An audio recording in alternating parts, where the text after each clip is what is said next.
是於虛構故事裏，微妙視覺釋放花火，在忐忑心跳背後，講句再會，卻不信未來會再會。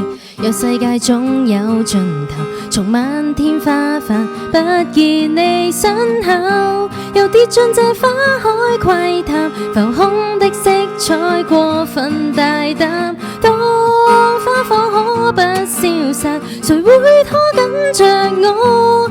綻放的一剎和滅去的一剎，才令我可擁有一剎花海的瞬間。那傷口會痛時，你可着我？從前是再沒問如果，從頭來過方可以約會共你可。